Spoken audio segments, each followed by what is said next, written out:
What happens when the man who signs the paychecks hears what really gets said behind the counter?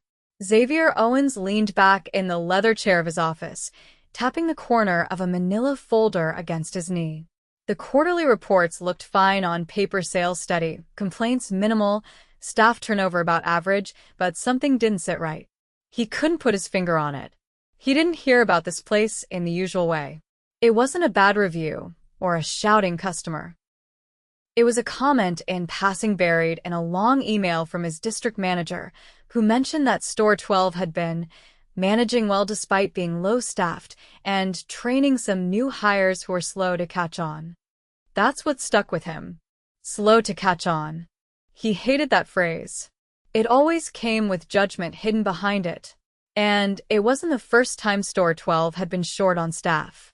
Every time he asked for details, he got vague answers. The store had changed managers twice in the last year. No reported issues. No red flags. But too many quiet changes.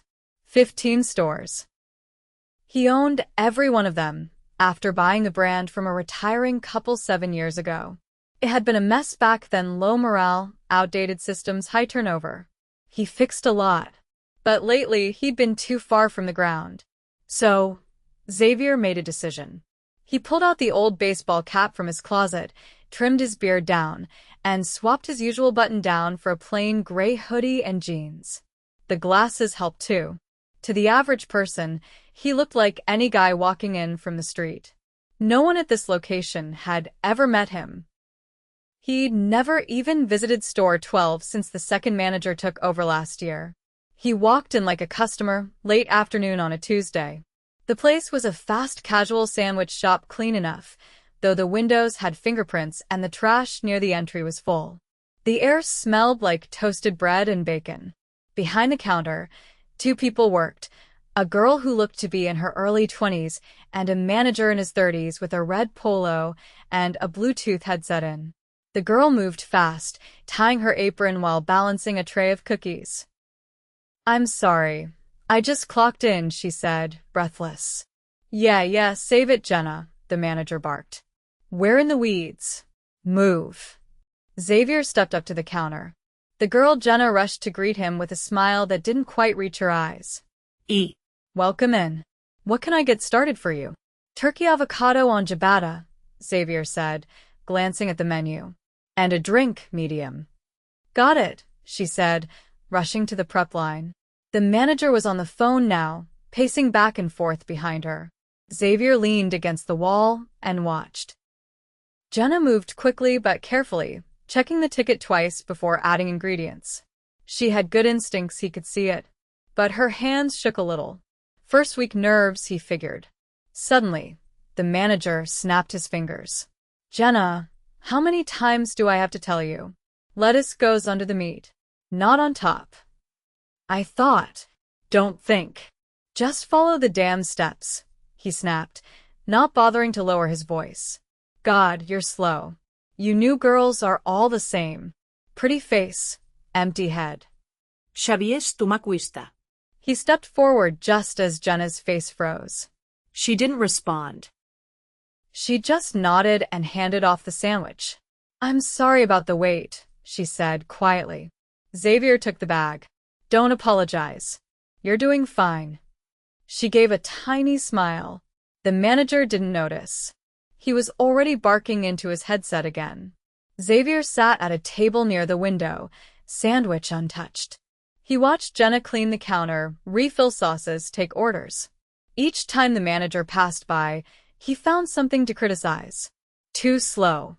Too messy. Wrong tone. He never helped. Just hovered and barked. After 20 minutes, a rush hit. 3 customers came in at once. Jenna's hands flew. She took orders, assembled sandwiches, and rang people up. The manager stood behind the counter, arms crossed. One customer complained about a missing pickle. Jenna apologized and fixed it. The manager muttered, "Figures." Then, the moment that sealed it, a 4th customer walked in. She looked flustered, mid-30s, 2 kids in tow, clearly in a hurry. "Can I just get 3 turkey combos? We're running late." Jenna nodded. Yes, ma'am. Give me just a minute. The manager leaned toward her and whispered, just loud enough for Xavier to hear. Bet she screws it up. She's been here 3 days and still can't handle rushes. Jenna froze for a second, then kept going. That was it.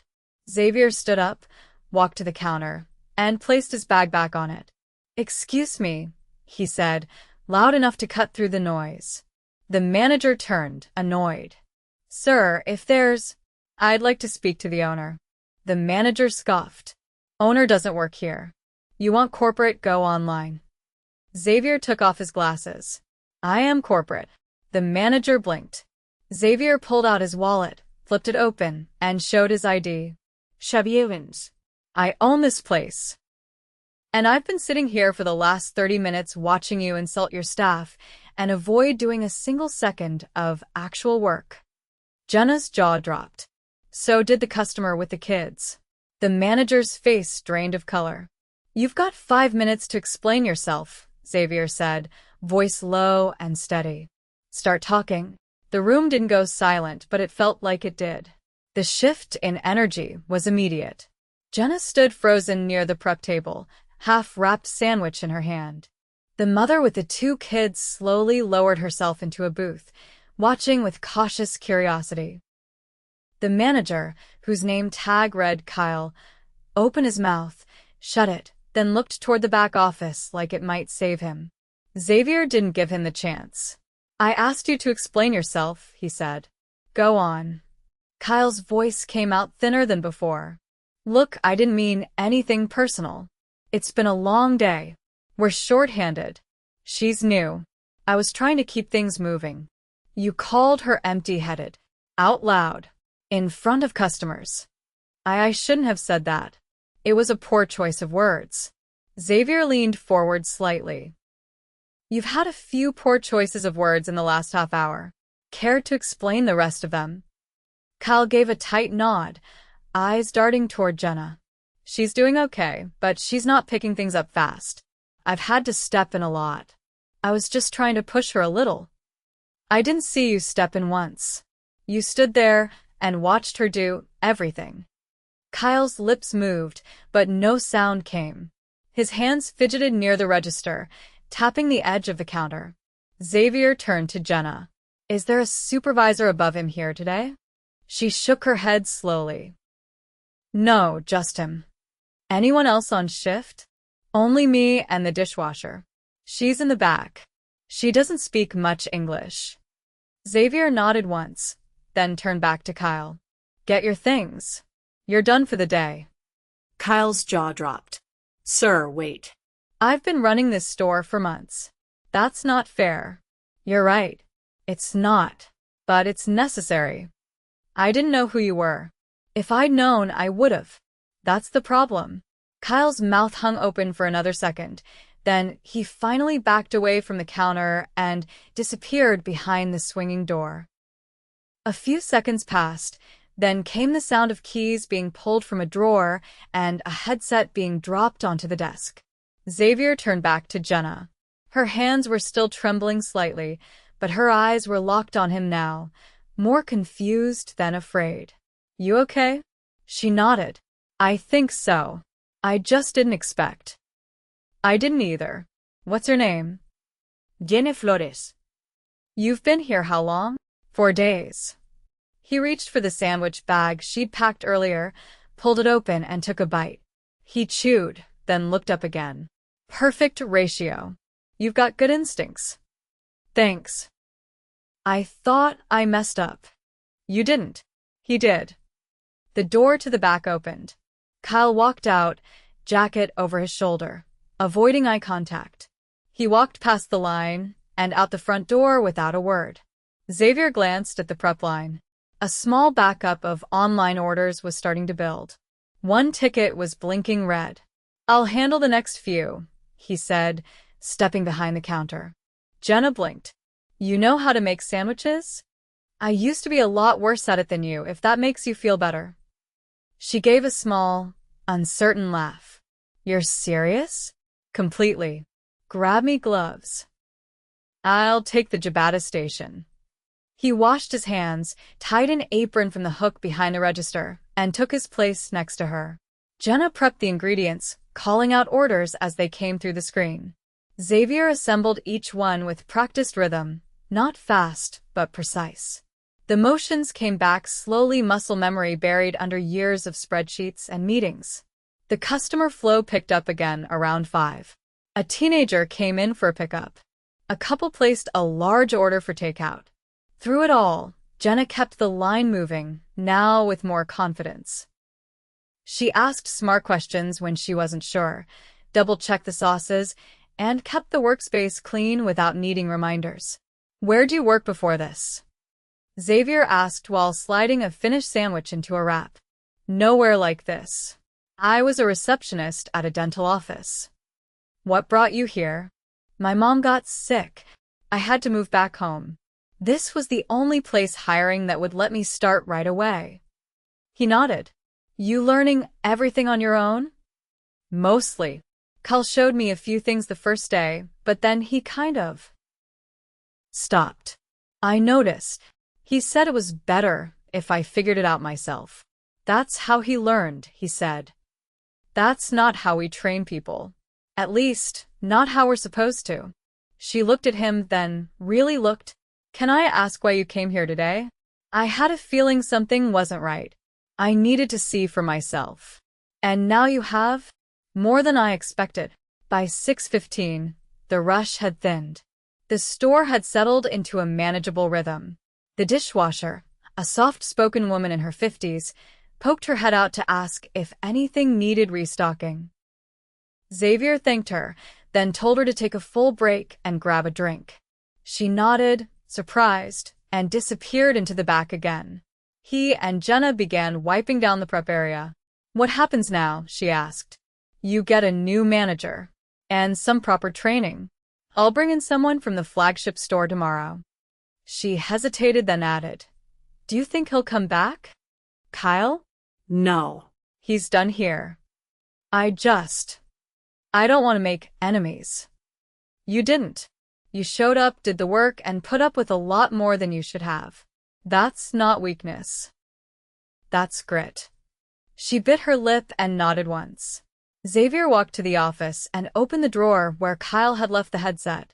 Inside was a notebook half full of scribbled notes, mostly inventory and shift schedules.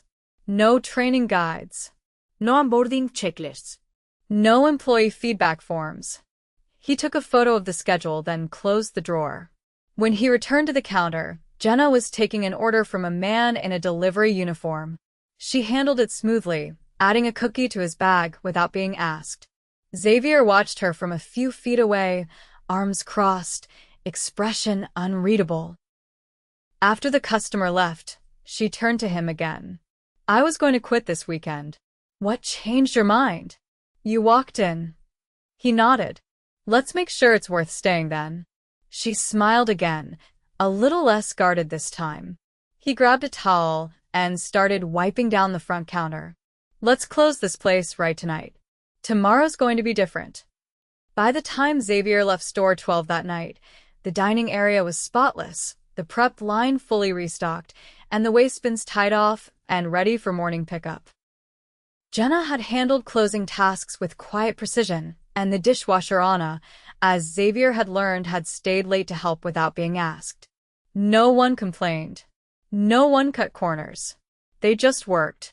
Xavier didn't drive home right away. He sat in his car in the lot, engine off, watching the lights inside flicker out one by one. The store didn't look broken from the outside. The sign glowed steady, the windows caught the street lamps just right, and the parking lines were still fresh from a spring repaint. But the cracks were inside, beneath the surface, in the people. He made 3 calls that night. The first was to his operations director, asking for the employee files for Store 12. The second was to his training coordinator, instructing her to clear her schedule and meet him at that location first thing. The third was to the manager of Store 3, a reliable veteran named Dion who had a reputation for building teams that ran tight and stayed loyal. He asked if Dion's assistant manager could hold down the fort for a week. Dion didn't hesitate. "What's the address?"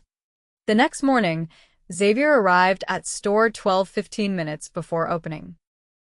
The parking lot was still half empty. He unlocked the front door using his master key and walked into the still dark store. He made coffee in the back, then opened the blinds and waited. Jenna arrived first, 20 minutes early, and carrying a small notebook. She didn't look surprised to see him, just alert. "You stayed," Xavier said. "I said I would," she replied, then paused. "I brought notes. I've been writing down what I don't understand." He nodded once. "Good. You'll have someone walking you through everything today. You don't have to piece it together anymore." The training coordinator, a woman named Marissa, came in shortly after. She'd brought a full onboarding packet, laminated prep guides, and a sample schedule for a proper 2-week orientation. She introduced herself to Jenna, set up her materials in the back office, and got to work. Xavier didn't hover. He helped open, wiped down the booths, and checked the cooler temperatures. At precisely 10, Dion walked in carrying a small duffel bag and a clipboard. He didn't ask questions. Just took one look around, nodded at Xavier, and said, "Who do I report to here now?" "You do," Xavier said. "For the next week, maybe longer." "Got it." Dion didn't waste time. He walked the floor, made a few notes, and then asked to see the back of house logs. When Xavier handed over the keys to the office, Dion disappeared inside without another word. By noon, the store was buzzing. Marissa had Jenna working through simulated orders, explaining efficiency without rushing. Dion called Anna into the office and sat with her for 10 minutes, using a translation app on his phone to clarify her current duties, hours, and concerns. When he came back out, he asked Xavier for 2 things: a Spanish-language version of the safety protocols and a pay audit for Anna's last 6 pay periods. "Why?" Xavier asked. "She's working more hours than she's being paid for," Dion replied. "And she's not the type to speak up." Xavier didn't ask for proof. "I'll pull the records." By the end of that day, the atmosphere in the store had shifted. Not in some dramatic, movie-ending way, but in the small, almost invisible ways that mattered more. Jenna asked more questions, clearer ones. Anna stayed near the front longer, not just disappearing into the back. Dion corrected technique, without sarcasm. And customers, those who came in during the lunch rush, got their food on time, got eye contact, and left without a single complaint. At the end of the shift, Xavier pulled Dion aside. "You seeing what I'm seeing?" Dion didn't hesitate. "You had a manager running this place like a boot camp without the training. That girl? She's green, but sharp. She's not the problem. The problem was no leadership." Xavier folded his arms. "How long to stabilize this location?" 2 weeks. Maybe less. But you've got to commit to follow through." "I'm here," Xavier said. "And I'll stay until it's right." Dion nodded once, then went back to reviewing receipts. Xavier stayed late again that night. He didn't get in the way, just observed. He watched Jenna walk Anna through the new cleaning checklist Marissa had given them. He watched Dion explain inventory tracking in a way that made sense, using real numbers instead of vague expectations. He listened, not just for mistakes but for signs of rhythm, for signs that the team was starting to function like a team. Only once, around closing, did Jenna pull him aside. "Can I ask something?" "Sure." "Why didn't you just send someone to handle it yesterday? You're the owner. You didn't have to come here yourself." Xavier thought for a moment before replying. "Because I stopped trusting summaries and reports a long time ago. Numbers tell you what's happening. People tell you why." She nodded slowly, processing that. "Do you wish you hadn't seen it?" she asked. "No," he said. "I wish I'd come sooner." She didn't respond to that. She just went back to wiping down the prep table. When the last customer left and the doors were locked, Xavier stood by the window again, same spot as the night before. But this time, the trash was already out, the lights were dimmed without being asked, and the team didn't look drained. Just tired in the normal, end-of-day way. He waited until both Jenna and Anna had clocked out before speaking to Dion one last time. Keep notes, Xavier said. I want a full breakdown of what gets better and what still needs fixing. You'll get it, Dion replied. And Xavier? Yeah. You've got more of these stores, right? 14 more. Dion raised an eyebrow. You planning to walk into the rest? Xavier gave a faint half-smile. I am now. He didn't wait for a response. He walked to his car, started the engine, and pulled away from the curb. But the thought lingered. It wasn't about damage control anymore. It was about reconnection. About truly knowing what was happening behind the counters, inside the kitchens, and under the fluorescent lights where real work got done. Where people like Jenna and Anna showed up every day, hoping for more than just a paycheck. And from this point on, he would show up, too. 3 weeks later, Store 12 wasn't just running better, it was unrecognizable. The line cook stations had been reconfigured for flow. The front-end system now included a tracker for onboarding progress, and laminated cheat sheets hung behind each prep station color-coded for clarity. More importantly, the air felt different. Not lighter, not louder. Just steady. No tension in the shoulders of the staff. No eyes darting to the door every time someone in a collared shirt walked in. Xavier didn't need to be there every day anymore. But he stopped by twice a week, unannounced and without fanfare. Not to check up. Just to stay close. When he did walk in, he didn't linger by the register or hover beside the prep table. He grabbed a broom, helped refill the saucepans, or dropped off a new shipment of branded stickers for takeout bags. Quiet contributions that reminded people he wasn't above the work. That Thursday afternoon, he arrived mid-shift and stepped through the back entrance, careful not to block Anna's path as she wheeled a mop bucket into the supply closet. She nodded at him, more comfortable now. He nodded back, then pushed open the office door. Dion sat at the desk, finishing a vendor call. He slid his phone aside as Xavier entered. She's ready, Dion said, without preamble. Ran the register all morning, handled a customer complaint without flinching, and corrected one of the new hires on portion sizes. Gently, but firm enough. Xavier pulled up a chair across from him. She say anything about wanting to move up?